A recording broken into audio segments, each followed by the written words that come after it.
和离时，我和夫君各自瞒了对方一件事，我没告诉他，我提出和离，不是因为嫌弃他在战场上伤了根本，无法生育，而是发现阿爹私通后宫嫔妃，我怕连累他才狠心和离。他也没告诉我，他的根本并未伤过，是当初大夫断定我难以生育，他怕我难过自责才想了这般托辞。原本我们永远不会知道彼此的秘密，直到3年后，我家送亲的喜轿和他接亲的喜轿相撞，彼时他已官拜大理寺卿，要迎娶的是阳城千尊万贵的郡主，而我终因阿爹之事受牵连，为保全家族，不得不嫁给战死沙场的薛小将军冥婚。我强颜欢笑与他打招呼，萧大人这妖巧，你是去哪里迎亲？四目正蓝相对，萧凌渊黑眸冷淡疏离掠过我，他没有回应我，只是策马从我身边经过，陈血扑我满面，呛得我眼泪都出来了。他身后跟着的喜嬷嬷笑着应我，咱们萧大人要去迎亲的是上阳城的扶桑郡主，石小姐是要嫁往何处啊？怎不见新郎来接亲？寒意料峭，冰冷刺骨，冻得我鼻尖有些发疼。我回道，我要去的是上阳薛家。听闻是上阳薛家，喜嬷嬷满脸的笑意僵住，一时没再接话。雪路难行，我们一同停在上云客栈歇脚。喜嬷嬷忽然过来，好意提醒我，小姐，你要嫁的上阳东城段郎可是姬妾成群，我听说前阵子那正妻刚打死一个。我笑了笑，多谢嬷嬷提醒，我定会小心。萧凌渊放下杯中酒，神情轻蔑。沈青衣，段景演那个登徒浪子你也嫁，自担为妾。他顿了顿，也没掩饰住眼中的鄙夷。你图他什么？图他夜夜笙歌，棉花素柳，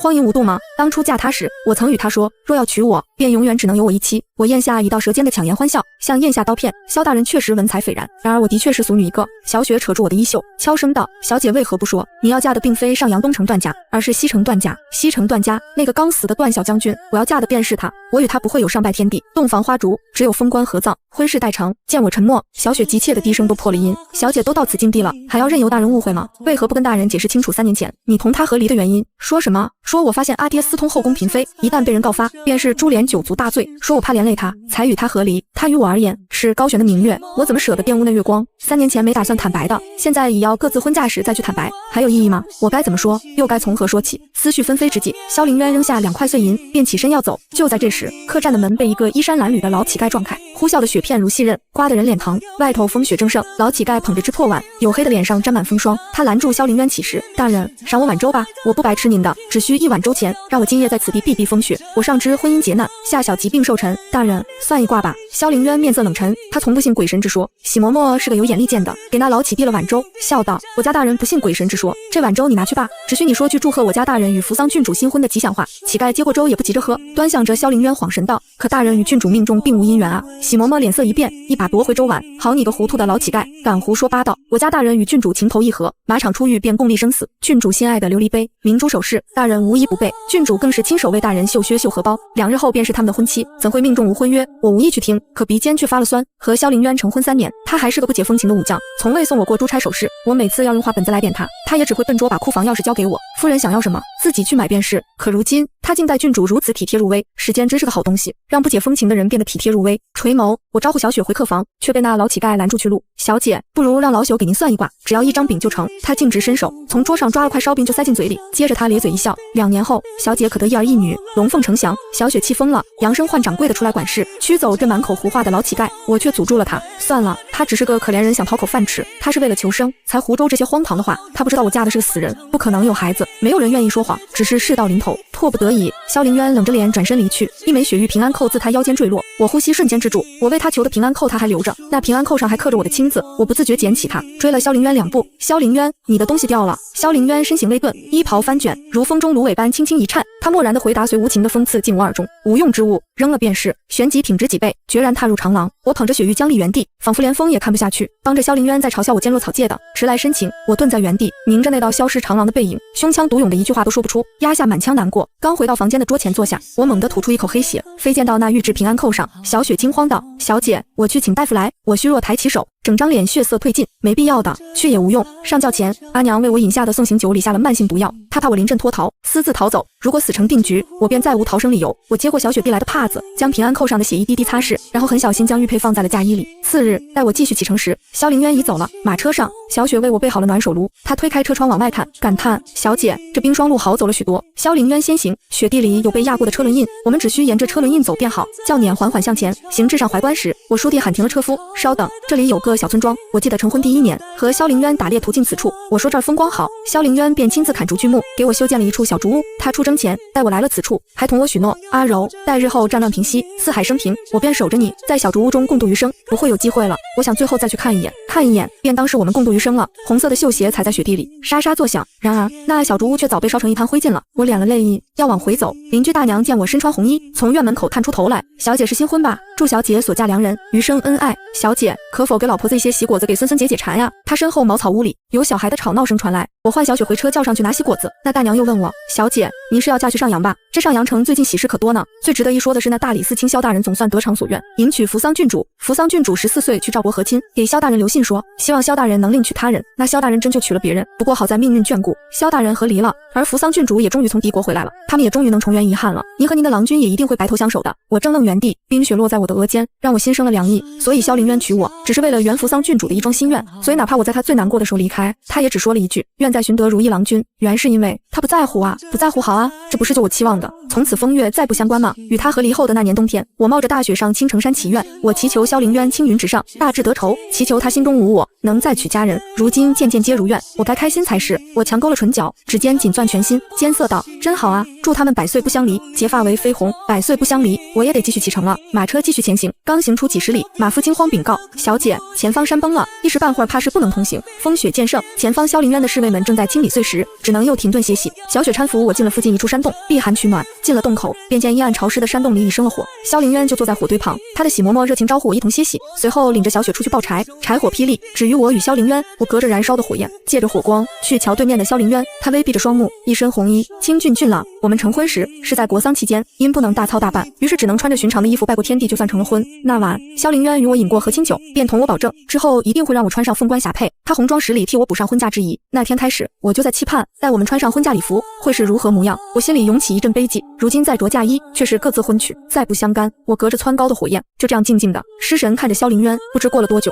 萧凌渊乌黑眼眸平静朝我看过来，平静的眸光里带着明显的厌恶。我迅速别开眼，他却冷然紧绑着一张脸，开了口：“沈青衣。”段家并无喜讯，也并无纳妾之意。山洞狭小，寂静的只能听见急促的喘息声，冷汗浸湿后背，我的心跳从胸腔里用力往外撞着。他是都知道了，然而下一瞬就又听他说：“沈青衣，给段景琰那浪荡子做外室，是你自愿还是家人定下的？”他竟以为我是给段景琰做外室，外室是比妾还要低贱的，也不怪他如此想。阿爹出事时，他曾上门来问过的，他问我是不是怕拖累他，才与他和离。他在雨中站了整夜，说若阿爹有冤屈，他替我申。他把房契地契交给我，他说他会努力科考入仕，替我撑起沈家门楣。那时我怎么说的？我说替我撑起沈家门楣。萧凌渊，你一无权势，二无根基，往后更是无能。你倒是说要替我怎么撑。我还说，若你真的想再娶我，那便认回潇湘这个父亲，给我荣华富贵，我还能忍着恶心和你这个废人在一起。潇湘是他发誓断绝关系的父亲，更是为了扶正外事逼死他母亲的仇人。我捡最伤人的话说，也将他伤了个彻底。收回思绪，我低下眼，强扯出一抹苦笑。我若不愿，没人能让我低头，我自是心甘情愿的。段景琰虽浪荡多情，但家财万贯，对外事更是愿花千金哄着。我就是欣赏他性情做派，与我一样。萧凌渊厌恶的眸光几乎是直直扎了过来，犀利的我不敢抬头去看他。他冷笑一声，讥嘲淡淡从唇角溢出。我紧攥着手心，任他的漠然冰冷刺得我千疮百孔。就在这时，小雪拿着婚书进来，慌慌张张打破了这沉寂。小姐，婚书都被风雪弄潮湿了。她走得急，被碎尸一半，整个人砰地向前栽在萧凌渊面前，怀中婚书唰地散开，摊开在地。萧凌渊垂眸，目光落在那纸幽契上，今有段家郎君承玉为国捐躯，哀其魂孤，沈家女青衣自愿与君结下幽契。小雪手快，忙将婚书捡起爬了起来。我呼吸已经变轻，突然又想起萧凌渊有夜盲症，身处暗处便视物不清，刚找回喘息，后脚进来的他的喜嬷嬷讶异追问：“婚书？沈小姐不是要嫁入段家为妾吗？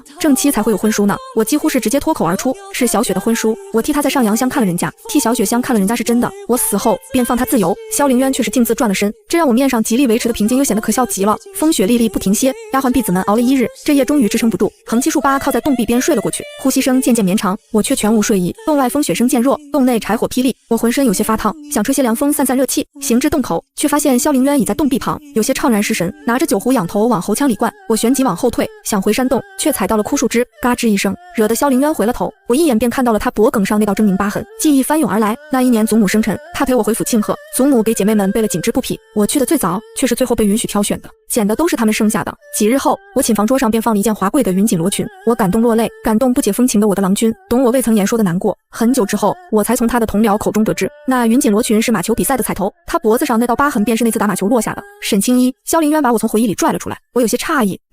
她红衣立于风雪中，双鬓落在墨发间，声音也动人。她说：“以后别再有意无意出现在我眼前了，就当我们从未相识。”话落，她不等我回应，便转身走向更远的山洞外，失去查看碎石清理进度。我的艰涩也来得后知后觉，我就这样静静地站着，看着萧凌渊越走越远的身影，听着雪山上只有呜咽的风声。我这一生一直在顺从，唯一忤逆父母，便是嫁他为妻。那3年好像一场不真切的幸福幻梦，他曾对我那样好过，我当然不会让他失望。萧凌渊这一走，就没再返回山洞。第二天晨光幽微时，路变通了，侍卫替萧凌渊牵来骏马，他踢上大氅，翻身上马，快马加鞭，即刻启程的命令格外铿锵。萧凌渊迫不及待地扬长而去，我抬眸往远处看，一袭红衣在青灰色的天幕中渐渐隐去。他启程了，我们也该启程了。我的送嫁队伍直到天黑黑尽，才赶到上阳城城门口。我已经有刻意拖延，好与萧凌渊迎亲队伍错开，没想到还是再次遇见了。萧凌渊的随从们还在清点那数不清的聘礼，一箱箱璀璨珠宝如流水摆了至少1里长。小雪看红了眼，难受的直哽咽。小姐，从前大人娶您时，聘礼里单1张纸都写不满，如今娶郡主却如此奢华，我却淡然如水。他摒弃家族身份，弃武从文官拜大理寺卿，是越过了种种艰难的。如今的风光无双，是他应得的。我思绪渐浓时，身旁随行的嬷嬷来告辞：“小姐，送你到此处，老奴便要回去复命了。”送嫁原本是该有亲眷送的，阿娘说会弃，便只差了她贴身的嬷嬷来送。小姐，夫人交代过了，您嫁入段家，段夫人定会问你还有何遗愿，届时请你恳求段家在圣上面前多为沈家美言几句，得到段家照拂，沈家未出嫁的女儿才能求得美满婚事。听她说完，我只问了句：“阿娘可还叮嘱其他？”嬷嬷摇头，表示再无他话。我喉腔独涌，呼吸变得有些沉重，我将身死，可我弟阿娘竟连一句愿我一路走好，来生康健的话也没有。嬷嬷见我垂眸失落，轻声道：“小姐，你身为长女，这些是你该承受的。因是长女，便该受苛责冷待，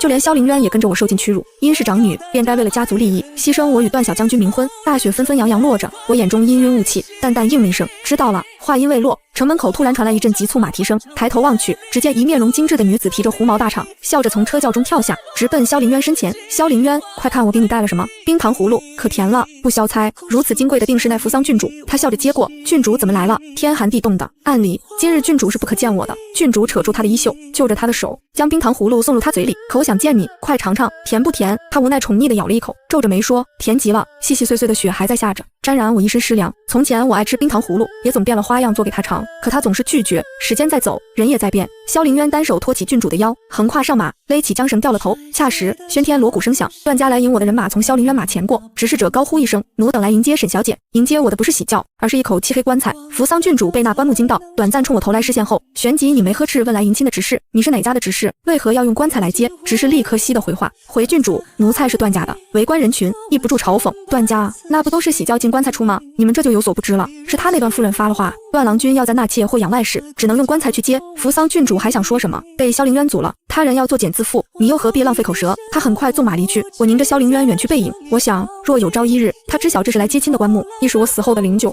会为我难过吗？想法刚冒出，便被我压下，不必为我难过了。我这一生，桩桩件件都由不得我选，到头来终究摆脱不了残酷的命运。萧凌渊，你就该如此刻般大步向前，再莫回头。只是起身拍拍膝盖上的灰，催促我快点入关。小雪拦在我身前，不忿，怎能用棺材来接小姐进城？只是冷面一声，小姐马上便要与我家郎君封棺合葬，不用棺材来接，难道用8台喜轿吗？我冷了声音，回身上轿，婚期定在明日，明日我会准时出现在将军府，还剩下半日，我还有一件事必须要做。我曾在菩萨面前许过愿，一愿萧凌渊青云直上，大志得酬；二愿得娶佳人，心中无我。如今都实现了，我必须去还愿。城西有座大昭寺，我去的便是那处大罗宝殿，金光佛像俯视众生。我点燃3支香，跪坐蒲团，双手合十，还愿之后又虔诚求了3愿：一愿来生不生于世家大族，能得自由身；二愿来生有父母兄长疼爱，试了心事毕。我穿过前殿朝山下去，殿前的祈愿树前，红丝带飘扬。我忽然就想起3年前年关时，萧凌渊曾与我说：“阿柔，这大昭寺求姻缘最是灵验，等过了年关，我们便去上阳，将祈愿条挂满祈愿树，护佑我们婚姻顺遂，一世圆满。”然而出行前一夜，我发现父亲思通后非，仓促下来与他和离的决定，那时没能挂上，如今也终是一曲别离。风雪渐大，屋顶的红瓦承不住力往下掉，眼看要砸到我头上。小姐小心！小雪惊呼声中，一道红色身影徒手接住，替我挡了一劫的手掌霎时被割开一道狰狞血口，他墨发间落了血，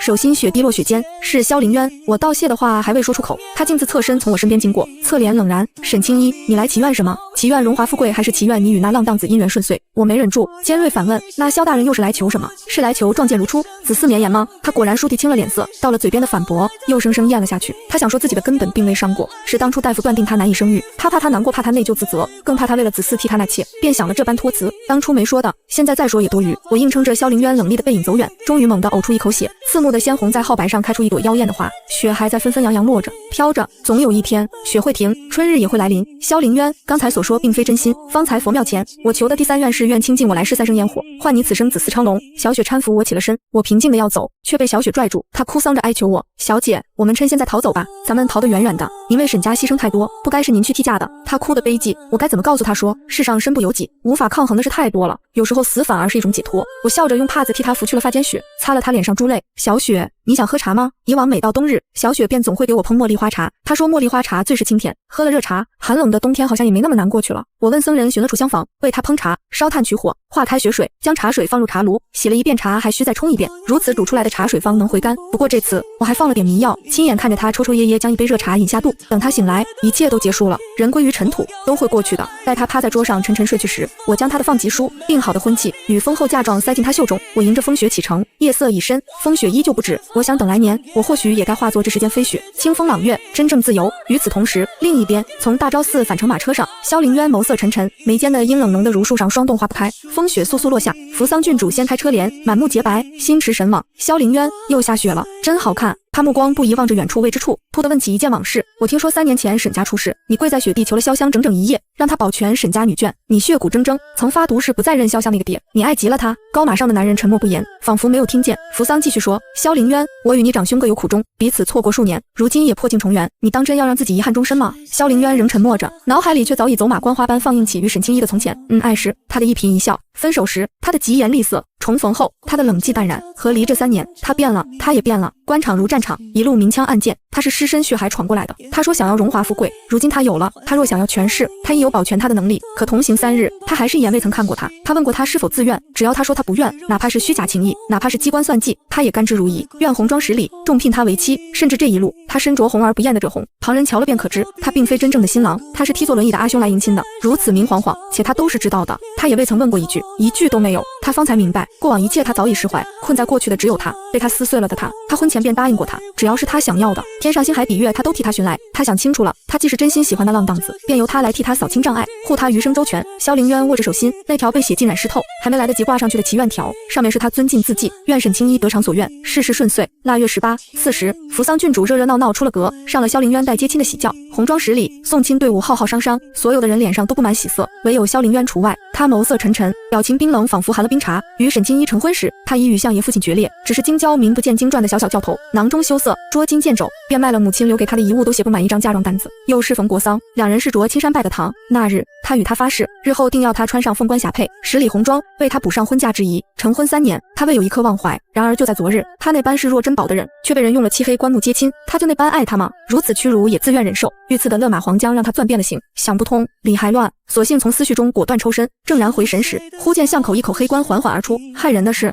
棺身上绑着红色绸带，还贴着大红喜字，晦气2字顿时直冲萧凌渊脑门。他一家马腹，加鞭上前，来到发丧队伍前，可一腔怒气又在看到段小将军的牌位后消了个干净。他与段成玉曾一同在战场浴血，1月前他战死身故，令人唏嘘。萧凌渊眉心紧拧，不解问送葬的段家家丁，段小将军不是10日前已经身故吗？怎今日才停灵发丧？家丁恭敬回他，回大人，我家将军7日前便发了丧，今日发丧的是他的夫人沈氏。萧凌渊疑惑更浓了，我怎记得他生前并未娶妻，何来替夫人？将军您没有记错，我家小将军生前的确并未娶妻，正因如此，我家老夫人怜他未能人伦成家早逝，便为他结了门幽契，棺内躺的便是昨日才殉葬的夫人。说来还跟您是同乡呢。萧凌渊心头突然一阵到不明的慌乱。同乡？家丁对上他眼底的茫然，慷慨解惑道，是啊，大人贵人多忘事，3日前我去迎亲，我家夫人的喜轿还与您接亲的喜轿相撞了。他说着，脸上笑意又淡了些。天可怜见，扶桑郡主是嫁良人，而我家沈夫人却是饮了毒来赴黄泉，剧毒断肠散，也不知她如何挨过来。家丁叹道，她与您同行而来，您一路未见她异样吗？再抬眸，就见萧凌渊脸色霎时阴郁。你家沈夫人姓甚名谁？家丁遂拱手，忙不迭郑重如实禀报，我家殉葬的夫人是京城前太傅的庶长女，姓沈，名清一。只一瞬，让萧凌渊如雷炸耳，连呼吸都瞬间止住了。小雪踉踉跄跄，不知从何处跑来，她被风雪打湿，身上满是脏污泥土。她看见沈清一灵柩，整个人满是悲寂，直接跪倒灵柩前。小姐，为何不让小雪送你最后一程？小姐，我不要嫁人，我不要金银，我只求能继续侍奉你左右。小姐，小雪眼泪淌了下来，她声音悲凉，目光涣散着。萧凌渊大脑一片空白，不敢相信，怎么会是他？小雪看着灵柩中的人，痛不能言，任由泪珠滚落。萧凌渊胸腔像是被针密密麻麻扎过，痛得几近无法喘息。身旁有围观百姓正在议论，这段小将军生前忠烈，死后这段老夫人联系他未曾婚配，竟真的让他冥婚了。听说沈家送来婚配的不是曾定下婚约的幼女，好像是有过婚嫁的长女。萧凌渊正愣住，冥婚、段家、婚约，段家与沈家幼女有过婚约，可他以为段小将军战死沙场，这婚约便算作废了，所以沈清一要嫁的不是那浪荡子段景琰，而是要嫁给刚战死沙场的段小将军。他盯着那漆黑棺木，目眦欲裂，喉腔更是独涌的一句话也说不出来。他踉踉跄跄，不顾众人的劝阻，一剑劈开了那棺木。他不信，不亲眼见到尸骸，他是不会信的。他那样一个贪慕荣华富贵的人，怎会甘心明嫁？或许是假的呢。然而棺盖劈作两半，棺木里沈清一穿着红色嫁衣，妆容精致，唯有面色惨白，安静的就好像睡着了一样。小雪哭着推开萧凌渊，萧大人，我家小姐已经死了，求您让她安息吧。听到动静的段老夫人匆匆赶了过来，见是萧凌渊，沉冷的面色有些微微抽动。段家原本要的是沈家幼女，直到人送了过来，才发现是并非厨子已和离过的沈家长女。可是成定局，他们也只能将错就错。而今见萧凌渊此等悲痛，才知虽已和离，他心中亦有他。身旁心腹在催促，大人，我们该启程了，莫要错过及时。萧凌渊冷声吩咐心腹刘全，将郡主送回上京城。刘全正愣不解，大人，您不同我们一起回上京吗？沈小姐已经再嫁他父，嫁给段小将军了，是他贪慕荣华，是他在您最狼狈时抛下你，这等不仁不义的女子，您又何必为他伤怀？萧凌渊满眸悲寂，声音沙哑至极，打断了刘全。启程。扶桑郡主见此场面，心里说不上来的难过，可他知他无法插手，也不能插手。小雪听着这话，胸腔蓦地涌上一阵悲凉，她为小姐而难过。小姐生前受尽苦楚，死后又被萧凌渊劈开棺木，被他的心腹如此恶言重伤，她替小姐不平，滚烫的泪珠一滴滴滚落。若非小姐当初执意与萧大人和离，逆陈家的郎婿，当真能如此平步青云，官拜大理寺卿吗？萧大人，如今你要娶扶桑郡主，也请您不要扰了我家小姐的清静。一字一字，好似要将她的整颗心脏都要撕开了。他不顾百姓们的目光，只一步一步向前，将那面容平静的女子从棺木中抱了起来。他记得他许诺过沈清一的，日后会允他凤冠霞帔，十里红妆，补上婚嫁之仪。如今他来见诺，送亲队伍走了，小雪却执意拦在萧凌渊身前。他声音哽咽，萧大人，明嫁这件事是小姐生前决定的，是段家请旨才护下沈家女眷。小姐说这个恩情他必须去还的，他不能违背小姐生前的遗愿。然而下一瞬便听萧凌渊冷声，他是为报恩才明嫁。萧凌渊冷眼看着站在不远处的段老夫人，一步一步朝着他走过去。段老夫人，谢恩让青衣明嫁，段家与沈家是何恩情？段老夫人气血上涌，话不能言。他将门之家见过太多生死，可如今萧凌渊那样冷漠又绝望的眸子，却是他第一次见。只看他一眼，便压迫得他几近不能喘息。当初沈家求情，说希望能看在两家婚约上，求情护住沈家女眷。段成玉亦跪在祠堂，请求父亲上旨。段家不想引火烧身，只假意应答。却没成想，陛下是真的下旨，留下了沈家女眷。他们不知是谁求来的旨意，段家也懒得解释，承下了这份恩情。而后段小将军相中了巫蛊，要娶沈婉宁，他只能答应。若这一战他拿下军功，便成全了他爸。却不料他死在了战场，他总不能让他的孙儿带着遗憾走吧？只是他没想到，送来的会是沈清一。段老夫人低垂着头，声音微微哽住。她不是没听过萧凌渊冷面阎罗的名号，如今犯下大错，她更怕这场大火会连累段家。段成玉已经身死，段氏门楣无人能撑起，只靠着与先帝的情分徒留了个躯壳，如何能与正得圣宠的萧大人抗衡？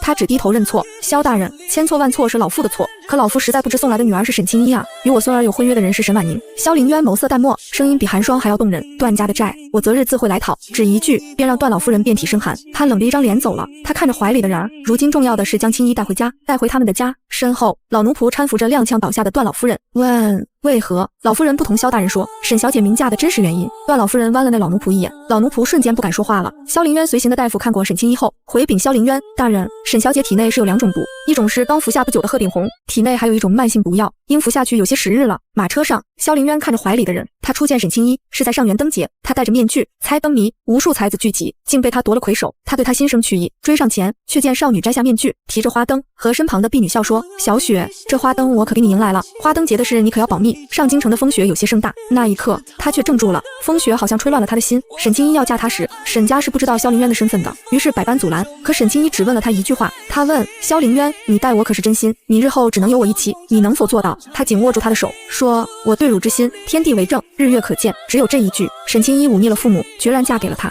自那时起，萧凌渊便想，这么好的夫人，是他用命也要护住的。沈家出事时，是他第一次和潇湘服软，他恨了潇湘整整10年。自生母身死，他便与潇湘断绝了父子关系，一人进了军营。他恨不能将潇湘挫骨扬灰，拆腹入骨，可他还是服软了。他想，他的傲骨，他的自尊，他什么都可以不要，只要他好好活着。和离3年，他不是没想过要去找沈清一，他想，哪怕他憎恶他，厌恶他，只要能护他周全就足够。可潇湘只冷冷丢下了一句话：今日我能保全沈家女眷，来日我定也能将他们挫骨扬灰。既已与沈清一和离，便不要再与沈家扯上任何关系。他的生父是个杀自己的糟糠妻子都不曾眨眼的人，他是真的害怕了。他想，他只有拥有足够的能力才能护住他。于是他依靠自己的努力往上爬，而今终于有了能与生父抗衡的能力。他知沈清一和离3年仍未嫁，于是他备好了红妆实礼，也备好了封官霞帔。他想，无论从前他是何等缘由与自己和离，总归要荣华富贵。他给他要权势要风光，他也能给他。嫌弃他是废人，那便与他解释过往原因。他已经寻到了大夫，是能治他的不孕之症的。他想等他替兄长迎完亲，便将一切告诉他。然而车轿相撞，他看见他穿着嫁衣坐在轿子中，他要成婚了。那一刻，巨大的悲伤朝他涌来。在得知他要嫁的是段景衍后，他又生气至极。这样的男人怎能配得上他的青衣啊？他将沈清一抱在怀里，紧紧贴着他的额头。他待了很久，都没能说出话来。他想骂他自作主张，也想质问他：沈清一，你要我扶摇直上，大志得酬，那么你呢？沈清一，那你呢？你就该去死吗？萧凌渊一寸一寸抚着他的脸，喉间哽咽：阿柔，我带你回家，带你回我们的家。他想，这一次他抱住了他，便不要再放手了。快马加鞭2日，终于在那天晚上回到了上京城。可刚到上京城，便见沈家女眷等在了城门口，像是在特意等他。萧凌渊下了马，看见沈婉宁匆匆上前，他哭过了，满脸泪痕。沈婉宁没看他的阿姐，一眼都没有，只是哭着跪在萧凌渊身前：萧大人，你我阿姐已经和离了，我阿姐是自愿名嫁段成玉的，求您不要将她尸体带回，她已经死了，既如此，就让她死得其所吧。萧凌渊想到那慢性毒药，便知是他家人逼迫，他冷眼看着他：沈婉宁，阿柔分明是替你名嫁，你怎能心安理得说出让她死得其所这样的话？话落，他转身要入城，他要带他的亡妻回家，等让阿柔安安静静入睡，他便一个一个一桩一桩来清算。他转身要走，下一刻便听见沈婉宁哽咽道：是阿姐偷走我的人生16年，我为何不能让她替我去死？萧凌渊正愣住，什么叫他偷走沈婉宁的人生整整16年？分明是青衣替代了沈婉宁本该身死的结局。沈婉宁看着萧凌渊怀里的人，目光越来越哀怨。沈青衣原本就只是妾室的女儿，是他将沈青衣和我换了，我在城外庄子受尽苦楚，而他却担着沈家嫡长女的名号，享受着本该属于我的父母疼爱。而今沈家必须要有一个女儿去名嫁，以此来护佑沈家女眷，难道不该是他吗？现在他人都死了，名嫁不成。萧大人，求您看在我沈家满门妇孺孤苦的份上，放过我阿姐的尸身，不要让她白死。他说着说着，委屈落下泪来。萧凌渊胸腔似被塞了一团湿棉花，原来是这样，难怪他分明以前是嫡长女，后来却被贬低为庶，甚至府里的丫鬟都可以肆意欺辱他，可这些他都未曾和自己说过。他凝着沈婉宁，声音只是漠然：所以呢，他就该代替你去死吗？说真的，我替段小将军爱上你这般的人，不值得。他初识段成玉，便知段成玉心于沈婉宁，他为了他甚至抗旨拒婚，被他拒婚的是当今圣上最宠的小公主，因此皇上便将段成玉发配到了边疆。萧凌渊问过段小将军：你这般当真值吗？若他娶了公主，他不必去前线战场，不必有今朝不知是否还有明日，他能复兴已然颓败的家族，能位极人臣。可他说：萧大人，若你有心仪的女子，你可否会计较得失？段成玉为沈婉宁做的不止这些，他会因为沈婉宁随口说的想要边疆的拨浪鼓，便策马千里，日夜兼程，只为讨他片刻欢心。得知沈家出事，为保全沈家女眷，他便立刻与沈家定下婚约。段老将军本是不允许的，是他跪在家中受了百鞭，受尽家法，却仍不改初心。段成玉这3年一直在拼命的在战场履历战功，为的便是能独立门户，不必让沈婉宁受尽家母苛责。到最后一刻留下的书信也只是婚约已废，愿婉宁再觅佳婿，收回思绪。萧凌渊的声音更冷了几分：沈小姐，如若我是段成玉，我或许也后悔那年在大昭寺前与你相识。这是段成玉和他说的。那时段成玉受伤，右眼失明，被世家子弟嘲讽欺辱，唯有路过的沈家小姐用丝帕绑住他的眼。人生在世，未必事事圆满，哪怕一辈子不见光明，心里平静便也能见万物，心里平静方见万物。他双眼失明，可在那一刻，他好像看见一个身穿白的女子，眉目温柔，站在他身侧。生养他的父母愿他生于将门，却成了废人，唯有那个女子站在他身侧。萧凌渊垂下眉眼，霜雪落在了沈青衣眉上，他轻轻拂去，垂下头，在他耳侧呢喃：阿柔，到家了，我带你回家。霜雪打得愈发大了，沈婉宁瞬间就不说话了，他正愣在原地，好半晌，四字朝段成玉，你真是个傻子。沈婉宁身旁的丫鬟搀扶着他：小姐，雪落大了，小心着凉，我们先回府可好？他仍是全然不觉，只抬头，冷冷清清的雪落在他身上，他喉头忽然梗塞：段成玉，若你知你用命护住的人并非是你心上的那女子，你可会后悔？是了，那年大昭寺礼佛他是不想去的，于是便让沈青衣去了，只是在礼册名单上写的名字依旧是沈婉宁。段成玉一眼情动的不是他，是沈青衣，他用命护住，只求他一生欢愉的也是沈青衣。沈婉宁心里有些说不上来的难过，他从未对段成玉心动，他本不该难过的，可不知为何，他眼眶竟有些酸涩。萧府，萧凌渊将沈青衣放在了卧榻上，他坐在他身侧，紧紧握着他的手，就好像他只是睡着了。他已经喃喃了一整晚了，他忽然想起前些天他审理的一起案件。阿柔，你知道吗？前些天我审理了一起案件，是杀妻案。那男子在外养了3门外室，可他允诺过正妻一生一世一双人，那妻子便寻他闹，说要将那3门妾室挫骨扬灰。那男子情急之下，竟将妻子当场杀害，而后又痛苦不已。当庭审理案件时，我忽然就想起了你，若是你是那人的妻子，你会如何？我想你应该是悄悄同我和离，然后彻底消失在我的世界。阿柔，怎么办？我真的永远失去你了。若是这样，他当初定然不会放开他的手，一刻都不会。他竟真的以为阿柔不喜欢他了，他竟真的想放他自由。他答应过他，让他事事如愿的，他盯着床榻上的人看了又看，心就好似被人撕裂开了，痛得他无法喘息。他艰难闭眼，声音沙哑：“阿柔，你要我怎么忘了你？”眼睛一闭，就是他的模样，是他每年寿辰，他亲自在厨房忙碌，给他做长寿糕，为他备下长寿面的模样，是他看到那个小竹屋时，惊喜扑到他怀里，说待以后他入住了这竹屋，便要种花养菜，那双期待的眸子满是星光的模样，是他在战场受伤，他为他沐浴，看到他身上狰狞伤疤，哭到眼睛红肿，说恨不能替他受疼的他，是新婚夜盖着红盖头到难以忍受，偷偷将喜果塞满嘴巴的他，是行夫妻之事时羞红了脸，把脸埋在他脖颈，僵硬的不能动弹的他，他该怎么忘了一个他深爱多年的人？往后余生，他该怎么将这些回忆一遍一遍嚼碎，一遍一遍怀念着？萧凌渊将沈清一亲手入了葬，是他曾答应过他的，十里红妆，凤冠霞帔，是喜也是丧，他重新迎娶了一遭，他的妻，墓碑也是他亲手刻的，萧凌渊亡妻之墓，他还在庭院内种满了枇杷树，阿柔爱吃枇杷，若有一日他回来了，看到这满园枇杷，也该有一颗欢愉吧。阿柔入葬的第7天，潇湘来了，他冷眼看着萧凌渊，萧凌渊，你要闹也闹够了，也该认祖归宗了吧。萧凌渊坐在大厅首席，范白指节紧紧捏住茶盏，咔的一声便碎裂满地。萧凌渊抬眸看着潇湘，面前的男人老态龙钟，佝偻着背，话刚说几句便咳嗽不止。萧凌渊眸色清冷，那样冷漠地看着潇湘。潇湘莫不是说笑，自从10年前你亲手杀了我的母亲，我便与你断绝了父子关系，何来认祖归宗？他永远忘不了母亲惨死在自己身前的模样，是潇湘亲手为了他毒酒，才导致母亲惨死。潇湘默了半晌，良久叹了口气，萧凌渊，当时我是有苦衷的。当时他话音未落，萧凌渊便冷声打断，什么苦衷？是因那外室捏着你的真实身份，你是逆臣之子，若被发现你是怕你丞相身份不保，所以只能听由那外室摆布，杀了我娘，将那外室扶正。现在你又下了慢性毒药，让那外室带着秘密入了棺材，又想将我认祖归宗。潇湘，你这如意算盘也未免打得太好了些。潇湘的面色渐渐冷沉了下来，这些都是隐秘，早被那外室带到了棺材中，他以为无人能知晓的，却还是被自己的亲儿子查出来了。潇湘是逆臣之子没错，但他是以寒门身份寒窗苦读一路爬上丞相之位，萧家门楣不该就此断送，难道他要因他的真实身份就让萧家整整70多口人平白失了性命吗？70多条性命与1条性命之间，他选无可选，亲手送自己的糟糠妻上路，他一痛不能言。可若是萧凌渊，他又该如何选？潇湘这些年给那外室下了许多不孕的药，因此他只有2个儿子，长子却因在马场受伤，双腿残疾，他无法担负起萧家门楣，他对得起萧家满门，唯一辜负愧疚的只有他的糟糠妻。可偏偏萧凌渊面容与那糟糠妻有7、8成像，他便只能将那些愧疚弥补在他身上。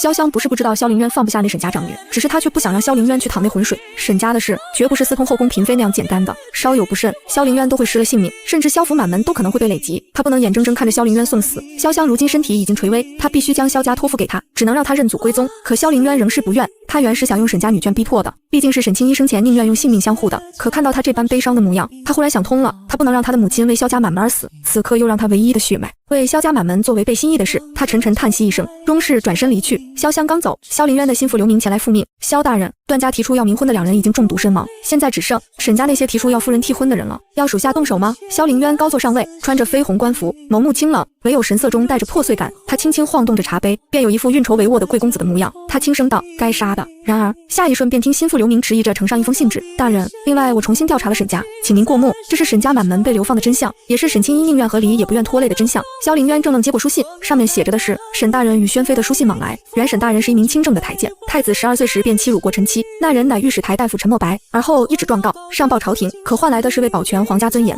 陈家为逆臣，满门被屠，而太子不过禁足3月，唯独留下了未曾造册的庶女。他夫君病死，却已然有孕，而后为求公道，孤身入皇城。这些年，沈大人与宣妃一直在收集太子欺凌、虐杀女子的证据。沈大人以为滔天罪行是不会被掩埋的，却不曾想到头来换来的是全家男子被流放。宣妃入宫前增生下幼女，在城外农庄养着，那幼女便是沈婉宁。而后宣妃身份被太子怀疑，宣妃便将沈婉宁托付给沈大人。沈清一之所以答应替沈婉宁冥婚，便是因为愧疚。书信中有一纸是沈清一留给沈家老夫人的书信：祖母是我霸占婉宁人生16载，而今我替她明嫁，我别无怨言，福愿祖母身体康健，长命百岁。沈婉宁在农庄过得并不好，受尽欺辱，食不果腹，甚至被人毁过身子。而那些沈清一以为那原本该是自己承受的，所以他日复一日自责，所以他才会想要替沈婉宁去死。是那么好的阿柔啊！萧凌渊喉间一瞬有些沙哑，如果他早调查到这些，如果他能再仔细些，如果他能发现这些异样，是不是阿柔就不会死了？萧凌渊拿着证据起身去了沈家，沈家正厅是沈老夫人来迎接的，她拄着拐杖，脸上尽是疲惫，还带着对萧凌渊的埋怨：萧大人，欺我沈家无男子，堂而皇之带走我家女眷尸身，如今来沈家有何贵干？萧凌渊将收集到的证据让刘明呈了上去，然后冷着声音说：若沈老夫人得知沈清一才是正统长女，不知今日您可否会为从前种种难过？萧凌渊在来之前便已调查得知，沈清一体内的慢性毒药是沈夫人所下。他知道沈大人之所以瞒着沈家所有人，将沈清一的身份设计成被对调身份的假千金，便是已做好了让沈清一替沈婉宁赴死的准备。他是想保全至交好友唯一血脉，可沈清一又有何错？为何平白便要替他去死？他们这一生不惜以全家性命做赌，去求一个公道，可为何对待自己的血脉却不要这公道了？他不明白，所以他想好了，这份真相他是要给沈家的，他要让他们得知是自己亲手逼死了自己的血脉，要让他们后悔终生。沈夫人也走到沈老夫人身边，一张张看完了证据，然后她浑身止不住站立的落下泪来，仿佛被一股巨大的悲怆笼罩，声音沙哑的一句话都说不出。所以你是说阿柔才是我的女儿？他恨啊，恨他夫君为保全好友血脉，连自己也欺骗。他悔啊，悔是自己亲手将亲生女儿送上了绝路。沈夫人身体像是被密密麻麻的针扎过，彻骨的寒意涌过全身，一瞬间血液都仿佛凝固住了。沈老夫人起身搀扶住他，然后对着萧凌渊说：萧大人通天本事，为何要伪造出这些证据来欺骗老妇？婉宁就是我沈家的嫡女，阿柔是外室所生，除此之外，萧大人所言，老妇并不知晓，也断不会认。沈老夫人和沈夫人看到了这份证据，都已然清晰，此事真伪。可沈老夫人不能认，如果认了这桩事，便是沈家欺君，沈家女眷无一能保住。萧凌渊看着沈老夫人，只轻蔑一笑，然后自顾自走到烛火前，将收集到的证据焚烧。沈老夫人不必担忧了，这些证据都随着阿柔的死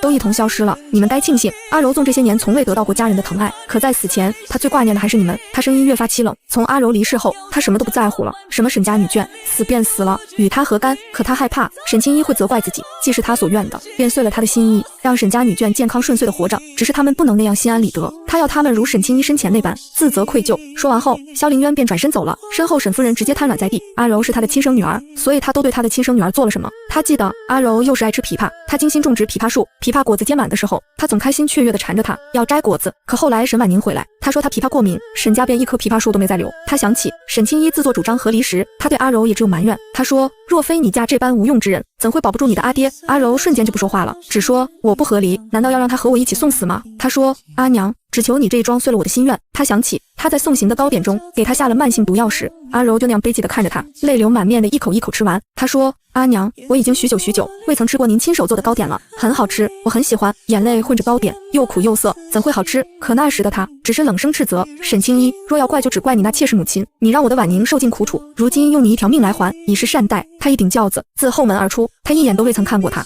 一眼都未曾。这是她的亲生女儿啊，这是她10月怀胎受尽苦楚，发誓要将她捧在手心，如珠如玉长大的女儿啊，她怎能如此对待她的女儿？直到萧凌渊背影消失长廊，她再也忍不住，嘶声大哭。沈老夫人凝着如此悲痛的沈夫人，也只觉胸腔独涌的难受。她最看重出生，妾室女儿自然不得她亲眼，可就是这样，她不看好不喜欢的孙女，最后却为了未曾善待她的沈家付出生命。她拍了沈夫人，嗓音沙哑，你要记住，也必须记住，沈清一只是妾室女儿。沈夫人泪珠瞬间滚落，是嫁出去的妾室女儿，她甚至无法在沈家给她立碑。萧凌渊从沈家回来以后，最常去的便是大昭寺，他每次去都会在祈愿树下挂满他未曾挂上的祈愿条，愿阿柔事事顺遂，一生圆满。有年幼的小弥陀看到萧凌渊，便不解问他，施主为何总许一个愿望？萧凌渊沉默着，因为我别无所求，神佛在上，我从不贪心，所求只有这一桩，愿阿柔事事顺遂，一生圆满，祈求不了今生，便求他来生，可好？萧凌渊每逢休沐都会来，持续1年后，他竟遇到了那年在客栈的小乞丐，彼时他是受人供奉的圣僧，是受百姓敬仰、救人于苦难的圣僧。他瞬间怔愣住了，各寺的高僧齐聚于此，礼佛求拜，待到仪式结束，萧凌渊才找上前去，拦住圣僧面前。大昭寺住持眉眼不悦，萧大人莫要扰了圣僧清静。圣僧如今穿着红黄色僧袍，眉眼间却依旧是悲天悯人的感觉。他笑着扶了扶手，无碍。他将萧凌渊请进了禅房，给他泡一壶茶水，有何想问的便问罢。萧凌渊没喝茶，只定定看着那圣僧，你既是圣僧，为何骗人？客栈前你说阿柔会生下龙凤胎，可她死了。那日在客栈前，这圣僧说阿柔会生下龙凤胎时，他心里想的是，会不会是与他能治他不孕之症的人只有一人，而那神医避世不出，是他历经艰辛才求得一次问诊机会，所以他也有一颗是欣喜的。圣僧淡淡看着他，很平静的让他喝茶。他说，万事皆有缘法，也皆有轮回，贫僧所说是前生亦或是来世，施主又怎知今生所遇之人无关前尘？圣僧所言，萧凌渊全然不解。他饮下热茶，正欲追问，圣僧却全然不见。他问了大昭寺的住持，说圣僧回雪山了。他派人调查了这圣僧，皆说他有断生死、窥探未来之能。圣僧所言他不解，一想求得来生，与阿柔再逢，青龙雪山10001层台阶，须得一叩一拜才能求得一见圣僧。于是他去了，赤裸双足，身高7尺的他虔诚之至，一叩一拜，冰霜雪冻之下，他晕过去3次，双脚全是冻疮，仍一步步往上。半途而废的信徒见了他，纷纷感叹，这男子究竟所求为何，竟不顾生死也要求见圣僧，这般男儿世间罕见。萧凌渊跪在阶梯上，双手合十，俯叩在地，若世间真有神佛，他愿用余生寿命换沈清一重活一遭。悲天悯人的圣僧啊，我只此一愿，纵要我从此身死魂消，我亦无怨。行至青龙雪山峰顶，只见皑皑白雾中，一座寺庙若隐若现，求上来的人皆称圣僧是假，未曾见得寺庙，唯有萧凌渊，一叩一拜，行至寺庙，推门而入，周遭人纷纷讶异，那男子怎行至那白雾处，便不见了身影。萧凌渊推开寺庙大门，只见圣僧迎着他，长叹一息：“你所求无法遂愿，且看你如此执念，本座便让你亏一亏你的前尘。”佛香袅袅，萧凌渊从未有一刻这般平静，他好像做了一场梦，梦里是朝阳18年，他是大昭太子，而他是大昭公主，两人并非生于一母，感情却极其要好。那时大昭正逢战乱，萧凌渊作为太子，是常常要领兵亲征的，于是阿柔便日日等在城楼上。他最常说的一句话，便是兄长几时归？婢女一遍一遍告诉阿柔，公主战乱不休，太子恐难以回朝，等到捷报回来了，公主便能等到太子了。阿柔最常做的一件事，便是替萧凌渊祈福，可等他大胜归来，他的兄长萧凌渊战无不胜，所有的人都认定他不会输，唯有阿柔时常担忧，夜夜梦魇，世人只关心萧凌渊打了何等胜仗，唯有他是看见过他身上狰狞伤疤的，是害怕失去，才越发担忧。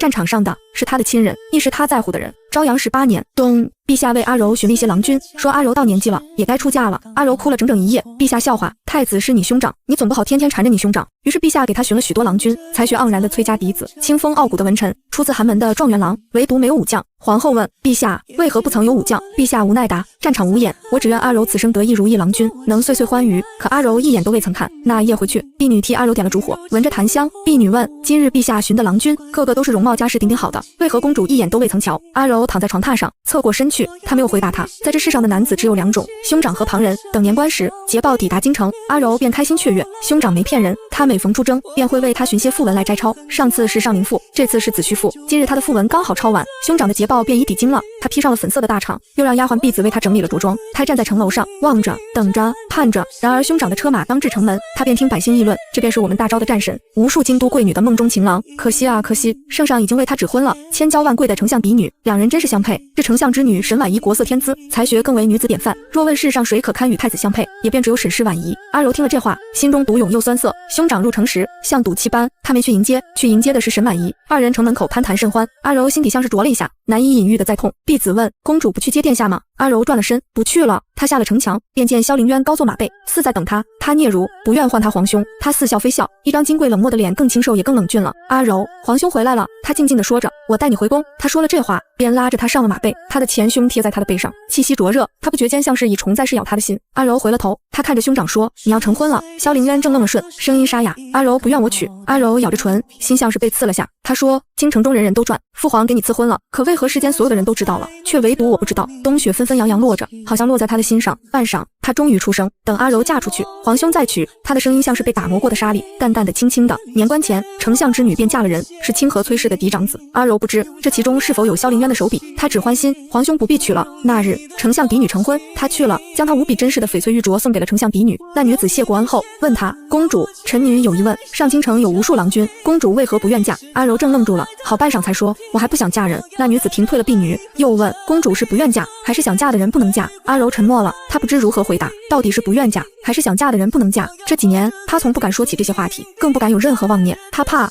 若是自己心生了妄念，便会让他万劫不复了。他是他的兄长，也只能是他的兄长。丞相嫡女手持团扇，轻声道：“公主，臣女也有想嫁却不能嫁之人，如今我所愿落空，臣女福愿公主如愿。”阿柔在他身前，仿若被看穿。那日回到皇宫，是他的生辰，皇兄替他端来长寿面，旁敲侧击地问：“父皇说，来年春日便为你寻一如意郎君。”我瞧了瞧，觉得那状元郎还不错。阿柔觉得如何？他瞬间就不说话了，那双凤眸中隐约可见泪光。皇兄也觉得阿柔该嫁人了。萧凌渊正愣了瞬，又听他说：“前些日子我去参加丞相府的婚礼，那宋小姐问我，公主是不想嫁人，还是想嫁之人不能嫁？皇兄知道我是如何答的吗？”烛光中微微瞧见他神色淡然，萧凌渊握着杯盏，迟迟不语。他恐听了这话，他便不愿她嫁了。他抬起眸子，饮罢杯中酒。阿柔，比你年幼3岁的公主都已然成婚，你不能一辈子不嫁。他像是没听见，只自顾自说着：“那时我没回他，是因为想嫁之人不能嫁。皇兄，我长于皇城，也只想困在皇城。”那夜，萧凌渊回了东宫，跟在身旁的军师连连叹息：“殿下，公主还是不愿嫁吗？”萧凌渊一杯酒接一杯酒喝着，默然半晌，他终于开口：“不愿嫁便不嫁了。”萧凌渊何等英才，能洞察人心，又怎会看不清自己幼妹的心意？他想清楚了，他若不愿嫁，便不嫁了罢，为他抗旨拒婚，有何不可？军师推开窗就，看着窗外愈盛的风雪，殿下可知，今日过后的风雪会愈来愈盛大。萧凌渊想，他这一生护佑了万万民众，而今他也想护住自己的幼妹，让她事事顺遂。那日，向来功效的太子抗了2道旨，一旨是替幼妹抗的，赐婚旨意；一旨是替自己抗的，也是赐婚旨意。陛下大怒，也因此无数言官上谏，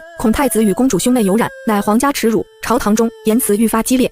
而后边关大吉，萧凌渊匆匆带兵赶回边关。他出征前只对阿柔说了一句：“阿柔，不必等皇兄了。”离行那夜，赵贵妃带酒与阿柔畅饮了。赵贵妃是阿柔的生母，亦是皇后的手帕交。酒意正浓时，赵贵妃放下酒杯，指着萧凌渊策马离去的方向，她说：“阿柔，母妃常常在想，是不是母妃错了？”阿柔12岁那年，第一次洞察到自己对皇兄的心意时，茶饭不思。她一直觉得自己是觊觎兄长的女子，她怎能觊觎自己的兄长？赵贵妃得知，便和阿柔说了萧凌渊的真实身份。大昭开国那年，皇后曾被敌军掳走，而后怀上了敌军首领的孩子。萧凌渊是皇后与敌军的孩子。那时阿柔便知晓，她与萧凌渊绝无可能了。若她身份被世人知晓，她不会是大昭千尊万贵的殿下，她会被打在耻辱柱上。她的身份是一道催命符，所以她不能说。赵贵妃最后是哭着与阿柔说的：“母妃知道，你想嫁的人不能嫁，可如今你为了你的皇兄，必须要嫁。若你不嫁，他便一生不会娶。陛下绝无可能会将大昭交给不婚娶的皇子手中，而手握重兵的皇子，若不做皇位，下场如何？你该知晓。母妃的意思是，她若不嫁，便会害死兄长。”那夜，她哭了一夜。12岁那年，她也哭了一夜。她宁愿困在皇城，也不愿再嫁他人了。可此刻她才知道，世事并非能得圆满。纵她已然做好玉碎准备，却还是有不想为却必须为之事。她嫁给了状元郎，她还是日日抄着皇兄让他抄的黎思赋。她想带黎思赋抄完，皇兄的捷报便也该传回城了。昭阳19年，黎思赋抄了整整12遍。皇后忤逆圣意，幽居乾安宫。昭阳20年，黎思赋抄了101遍了，兄长还是没能回来。那年冬日，状元郎终是叹息，握着他的手与他说：“公主不必再抄了，殿下他不会再回来了。”他抬头静静看着他，比想象中的要平静许多。他只是问：“是不会回来了，还是不能回来了？”状元郎沉默了，他了然点头，连夜入了宫。赵贵妃得知他已知晓，连连叹息：“阿娘早知，便不阻你了。”原是他抗旨后，他的身份便被皇后身旁的婢女举报，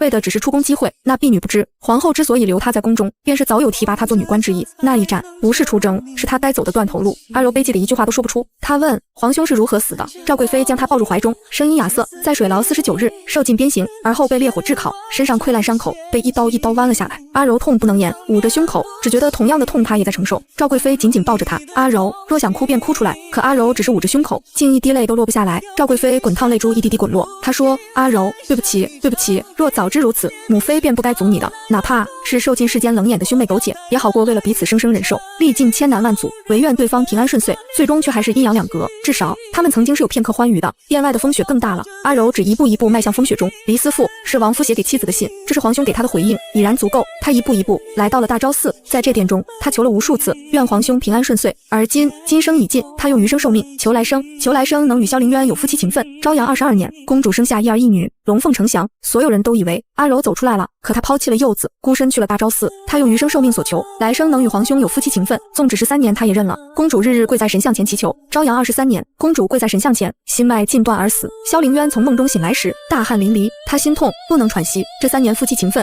是他用前生受命所求。醒来时，圣僧坐在桌前饮着茶，萧凌渊长跪在地：“圣僧，我愿此生不入轮回，求您再让我见阿柔一面。”前生他无法直面内心，无法接受自己对幼妹动心，今生诸多误会，他许他的圆满未曾做到，他不想让他带着遗憾离开。接着就听圣僧说，尘缘一世已然了却，这3年夫妻情分是他所求，亦是神佛怜悯，而今一切已止，你们不会再有来生缘分，又何必苦苦哀求？萧凌渊跪在地上，猛地磕头，声音梗塞：“圣僧，我只想再见阿柔一面，哪怕是让我永生不入轮回，既以后生生世世不能与他相逢，那他又何必再踏入那轮回？”圣僧不语，只说了一句：“前尘已止，一切已然结束。”圣僧没说前生，沈清一便知一世缘分止于此，是他用不入轮回强求来这3年缘分，轮回已无他，那座寺庙又成虚无，他一人孤寂站在圣雪中，他回望，就好像能看见长跪风雪中的那道纤细单薄的身影。若来生不能再相逢，他便只能祈愿来生他能觅得如意郎君，与他岁岁安乐。他所求仅是如此。他隐约见到风雪中有一昙花盛开，最终又归于虚无。风轻轻浮动，昙花花瓣落在他的墨发间，不觉间有些记忆在慢慢抽离。等思绪回笼时，萧凌渊已然忘记沈清一，忘记成婚那3年，更忘记前朝今生。身旁所有的人都闭口不提沈清一之事。同年晚春，陛下赐婚他与户部尚书之女，他遵旨了。对他而言，好像娶谁都一样。户部尚书的嫡女名唤袅袅，她长相可爱，初见时他便与她说：“陛下赐婚，你我都无法抗拒。我知你对我毫无感情，我对你亦是如此，我只愿与你夫妻和睦，旁的我不奢求。”萧凌渊应答了，比起娶一个所求颇多的女子，不如袅袅，他会待她好，但也只是待她好。成婚后第2年，兄长疾病去世，阿嫂跟着殉情，潇湘在次年的3月也病逝。自此，他无一亲人在世。他屡破奇案，他说他这一生是为天下再无不公。他在府衙通宵达旦，袅袅便备好吃食，一切都好像归于了平静。只有萧凌渊总是拼命的在想，就好像自己遗忘了重要的记忆。他总问心腹：“我是不是忘记了一段记忆？”刘明摇着头，眸子里满是心疼。他说：“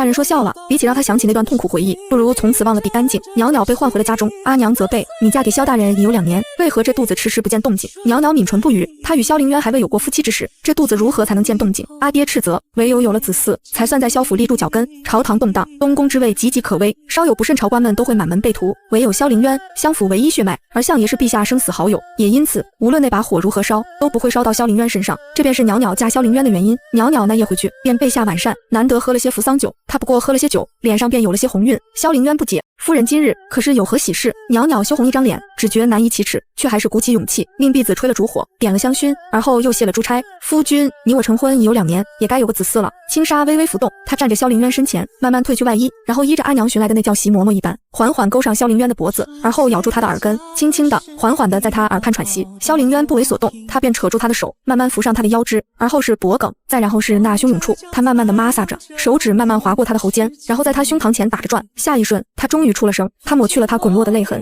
轻声说：不愿做的事，又何必强求自己？一向温柔的他借着酒意说着：萧大人，你以为我想如此吗？既娶了我便该有夫妻之实，我家需要一孩子，我也需要一个孩子。萧大人，你娶我时曾答应过会好好待我，为何不能替我想想我的处境？他是知晓他与沈清一的过往的，所以嫁他之时，他便未曾想过要得到他的心。他想，女子这一生都得仰靠夫君鼻息而活，男子便能3妻4妾，所以他想嫁给谁都一样，那不如嫁给能给家族带来庇护的男子。萧凌渊是他最好的选择。寝殿外，忽然听见有婢女在喊：枇杷树结果了！这枇杷树好像是大人亲手种的，等落下我们便尝尝，定然清甜。萧凌渊忽然愣住了，他没回应袅袅的话，只是说了句：枇杷树结果了。袅袅不解，萧凌渊自顾自推开店门，走到庭院里，他看着满庭院的枇杷树，闻着枇杷果香，好像看见一个女子就站在树下，气鼓鼓对他说：萧凌渊，我可不想吃有皮的枇杷果，你给我剥皮。他什么都记起来了。袅袅整理了衣服走到他面前，而后便听见他声音平静地说：庭有枇杷树，吾妻死之年所手植也，今已亭亭如盖矣。枇杷结果了，你说他可还会回来？袅袅正愣住了，他知道，他想起来了，月光如幕，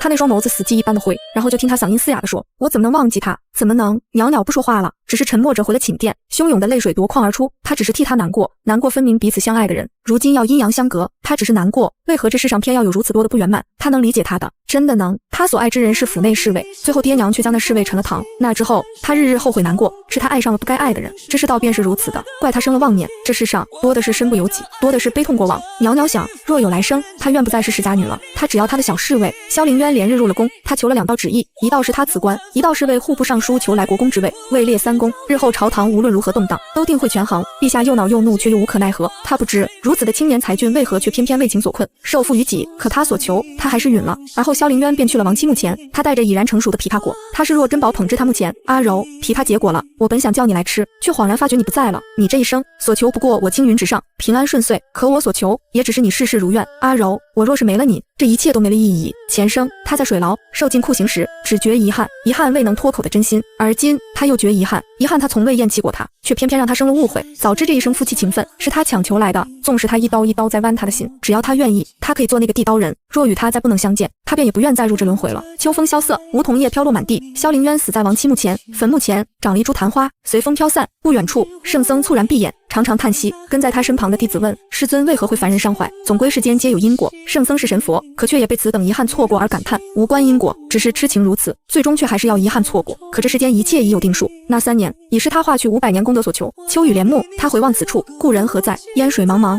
浮生如此，别多会少，不得圆满，不如墨玉，怎甘墨玉？番外，扶桑郡主，我对萧郎是一见倾心，他生了一副好样貌，我便为之情动。听闻他在白鹿书院，于是我便做了我一生中最逾矩的一件事，女扮男装，入了白鹿书院学习。与他同窗3年，他最爱的便是引经策论，心中再无其他。于是我开始想要逗他，我在他竹卷中藏了菜花蛇，想女英雄救美男，不料他眸色平静，只带着那菜花蛇去了山间放生，一计不成，我想得来一计，于是我便让侍卫假扮山匪，在他受惊之时出场救他。可他竟与我侍卫开始攀谈圣贤道理，试图以理感化我的侍卫。我那不争气的侍卫最终声泪涕下，竟说天下不平，吾等怎能安心立于世？那夜侍卫们纷纷出逃，竟说要去参军，要还盛世太平。我心生了趣味，趁着醉酒，我勾着他的脖颈，问他可愿成为我的男人。他惊慌而逃。再见是第2日，他亲自打了聘宴，站在我府前，问我昨夜所说可是真心。他说他这一生只认定一人，若我是真心，他便上门求娶。我意外，他知我身份，更意外。同窗3年，我如此欺他辱他，他未曾有一刻动怒，也未曾拆穿，他却和我说，这世间并非人人要如我一般，循规蹈矩，郡主所为，未曾伤及旁人，只是随心而为，有何不可？他说，若嫁给他，一切都可随心而为。我说服了阿爹，说要嫁给萧郎，阿爹答应，择日便入宫，让陛下赐婚于我们。可迟了，那日阿爹入宫，收到的是让我和亲的旨意，阿爹也难过。扶桑，是阿爹亏欠了你，可宫中适龄女子，不过你与陛下的公主，若非是你，便是那公主。他的言下之意是，陛下不会让自己的公主嫁去偏远之地，便只能是我，只能是我。我苦笑了一瞬，而后我决然踏上和亲之路。我只给萧郎留下一封书信，愿他能娶良妻。和亲5年，我受尽屈辱，他们为我准备了一顶木马，肆意玩弄我，也让我永远失去了做母亲的可能。将我折磨得奄奄一息后，他们将我送回来了。送我回来，别无其他，只是羞辱。我是想过寻死的。然后萧郎却找上了门，他说他愿娶我，问我可愿再嫁一次。我哭得难以忍受。我告诉他，如今我已经是残破之身了，我配不上这么好的他。可次日不是书信，他真真切切出现在了我面前。他坐在轮椅了上，他说，扶桑，别怕，我也早已是残破之身了，你莫要嫌弃我，好吗？我摸着他的脸，一寸一寸吻过。这些年，他得知我的遭遇，却又无能为力，难过的心脉尽断。他是为我而残破，我怎会嫌弃这样好的他？成婚后，是我人生中最快乐的几年。他死前握着我的手和我说，他知道我此后不愿再嫁人，却也希望我能事事顺遂，健康长寿。他说他会在天上护佑我，我答应了他，要好好活着。可萧郎啊萧郎，我这一生事事顺遂，唯独在嫁你这一件事上没能如愿。那些痛苦的回忆日日将我是咬，我是断崖花，你是渗进崖壁的那一缕光亮，是你让我多活了这2年，没了光照，你让断崖花怎么活？萧郎，只是活着便不叫活着了。若有来生，我愿我如初见时鲜亮，愿与君逢，愿人生能有圆满时，更愿百岁安好，岁岁无忧。